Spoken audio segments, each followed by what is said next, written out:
All right, forget all this racing stuff. I got to know about Laverne and Shirley. I mean, seriously, come on, man. Yeah. Because you have Laverne and Shirley and Bonnie and Clyde. I got to tell you, man, that really intrigued me because there are some big animals in bison. Yeah, we got a couple buffalo out at the house, and they're doing great. I'd like to get a couple more. We've been talking to some people around town about bringing a couple more girls over there. And when you say a couple more girls? Well, the boys are. Yeah. I got to get a taller fence if I bring you bulls over there. Right. So because a lot of people don't realize just how far. I mean, how high these guys could jump, huh? Well, they go right through the fence pretty easy. So we've actually ran them through a fence accidentally before. So they just go right through it like it ain't nothing. And buffalo roaming around freely in the neighborhood's really a shock to people. So we don't want to have that happen too often. How much, seriously, Dale? How much is, say, the animals for you? How much is that kind of a stress release for you? Well, I just kind of like, I like, it does kind of, I guess it does kind of break the stress a little bit because I just kind of like being out there and being around them, and they're sort of a part of the family, and they seem to enjoy being out there and enjoy the room they got, and we've got about 24 acres fenced for them to run around in, which is plenty, and it's just. It's great. My mother loves it. She's got a house on the property, and she can sit there and watch them, and she thinks it's the coolest thing. It's kind of the ultimate property when you've got your animals, you've got your car track, you've kind of done a little bit of everything there. How much four-wheeler and off-road are you really doing? I mean, is this something where you can really let it go? Well, we actually got our paths, all our stuff's cut in the woods, so it's a bit of an obstacle course, but it's a lot of fun. We've got quite a few trails. We have about 70 or 80 acres that's got trails cut all through it, and we get a lot of fun to be had in there running around on the four-wheelers and the razors and stuff like that. I like the razors the best, but and we've cut some go-kart tracks on their property, and we've got a few of those. We've got one a paved track and one dirt track, and we enjoy running on those. And just, that's the great thing about property, man, is you can take it and mold it however you want it, and if you want to move some dirt around or build something, it's yours to do it with, and I enjoy doing that. Well, funny, when I was kind of doing a little research on you and found out that you were a Washington Redskins fan, it's funny because when you think of RG3, I'm so old I think of Sonny Jurgensen. Okay, right. So I mean that's how far back we go, the John Riggin days and Yeah. stuff. But it's amazing some of the changes that team's gone through over the years. But you've been a fan since you were a kid. Yeah, I was. I grew up in Charlotte, and we didn't have a team in the 80s, so it was the Atlanta Falcons or the Redskins. My mom lived in Norfolk, Virginia, so there was a lot of Redskins stuff up there, and I just became a fan visiting her as a young child. So I've been pulling for them for a long time.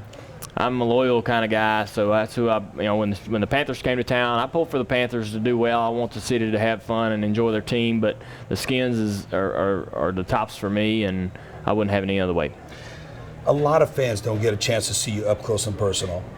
Reserved, to yourself, quiet type guy, but yet as the most popular driver for so many years, one of the things you hear a lot of people say about, well, how much of an athlete is a race car driver? But yet you are actually considered as one of the top athletes and most popular athletes, not just a race car driver. That's got to make you feel good in itself. Yeah, it is kind of crazy when you mention it like that. I've never really thought of myself as an athlete. I look at guys on TV, football players and baseball players, and look at the stuff that they put their bodies through, and imagine those guys to be true athletes. We do go through a lot of weight loss and a lot of cardio and endurance, training and stuff like that to try to make it through a race, because just trying to run in 130 degree heat for about 3.5 hours can be kind of tough. But I just this is what I wanted to do, and it just so happens that when I got involved in it, it was turning into one of the biggest sports in the country. So I just feel fortunate to have been a part of the ride, been part of what all I've seen and what all the sports have been able to do over the last several years. All right, I'm going to give you a different perspective. If you look around this room and then once you walk out these doors, dude, you are an athlete because these people are not in shape. I'm serious right now. This is a great example. You look around this room, I mean, most guys, I mean, their belt's way lower than it should be when you walk outside there. So that's why I say, I mean, you are fit, and that's not easy. A lot of people don't realize, okay, you guys can go ahead and laugh, but I'm being dead serious. You're in phenomenal shape. You're 38 years old, and a lot of us still look at you as kind of a 23, 24-year-old kid, you know? Yeah, really? I know. Well, hopefully I can hang on to those young looks as long as I can. I don't know, you know. I mean, what are you gonna do? I just, you know, you gotta be kind of conscious of what you're doing to yourself and how you're treating your body. I get careless at times, and I have to put myself in check and start really getting on a strenuous diet and start watching everything I'm eating and try to get in a good shape to race. But it's a different kind of you got to go through. Your body goes through something different than what you do on a football field or on a baseball diamond. You're gonna sweat a lot. You got to have a lot of fluids in you. Make sure you're hydrated really good because you can dry out, and that becomes a serious situation. And you use a lot of muscles that you normally don't use. You use a lot of muscles in your back and stuff, just kind of sitting up in the car and holding on the wheel and pulling on the car. You're doing things to the steering wheel and the pedals and the seat, pulling and tugging, that aren't really doing anything, but you can't help it. You're just bracing for corners and holding yourself up in the wheel. So you just beat yourself up in there, and you get pretty wore out, and you can hardly walk to the rental car to get to the airport after it's over with on some of these races. But it's fun. I enjoy doing it, and I'll do whatever it takes to be a part of it. I'll do whatever sacrifice I need to make. You know, a lot of people don't realize, Dale, for you being on the road, and even though, and I've seen your guys' motor coaches, I've seen your motor coach, okay? Most people would dream to cruise around it, but you guys do get claustrophobia after a while. But trying to keep that diet going and trying to keep a regimen, it's tough on the road. Yeah, I mean, I actually have a harder time maintaining my weight when I'm on the road than when I'm home. When we have an off season at home, I have an easier time of really controlling what I'm doing and monitoring my weight. And so when we get out on the road, you get lazy, or you get I don't have time. Let's just let's just do this. Okay, I'll eat that. That's fine. That'll have to work. And over time, man, you're piling on calories and eating stuff, and your weight goes to crap. So you got to watch it during the season, and the older you get, the harder that is. Everybody knows that. All right, PIR, 2 races, 2 different times of the year, weather conditions completely different, brand new car.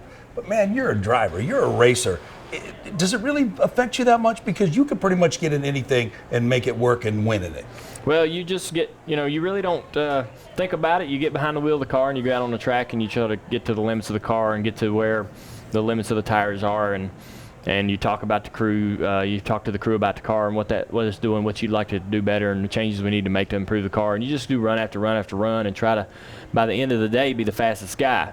And you don't really think about the makeup or the body on the car, the downforce on the car. You don't really think about.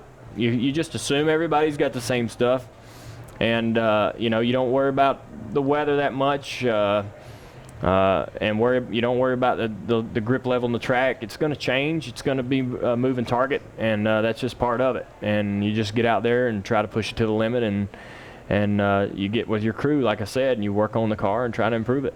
Since you came to PIR as a kid, that track went through a lot of changes in recent years. Yeah, it has. And it's been, what they've done over the last couple of years with the reconfiguration, the repaving, they did an awesome job on the surface. That track's just going to continue to get better and better and better as it ages, as all that sand sweeps across that thing over the winter and starts to blast the surface and really age that surface. Man, it's gonna become an even better racetrack than it was before. I'm excited about the future for Phoenix. The tires, as the track changes, the tires improve. They can come off the hardness of the tire and give you a good tire that wears out, and you'll have guys coming and going in the race and cars handling, coming and going. So they've got an exciting future here, and I'm hoping the fans will turn out this year, and it's going to be a lot of good racing. All right, finally, you hung out at the track since you were basically in diapers. How much is the fan base, the sponsorships, corporate, everything in general, how much has it changed in your mind, and is it out of crazy control, but in a fun way?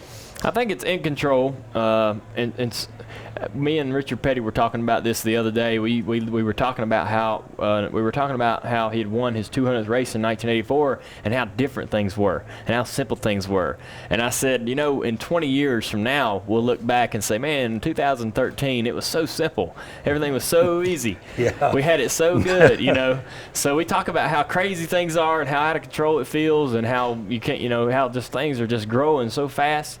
But you'll look back on this time, and 20 years from now, you're really going to have your hands full, and you're going to look back and go, man, this was easy, So I'm going to enjoy it. What's happening is good. The sport's going in a good direction.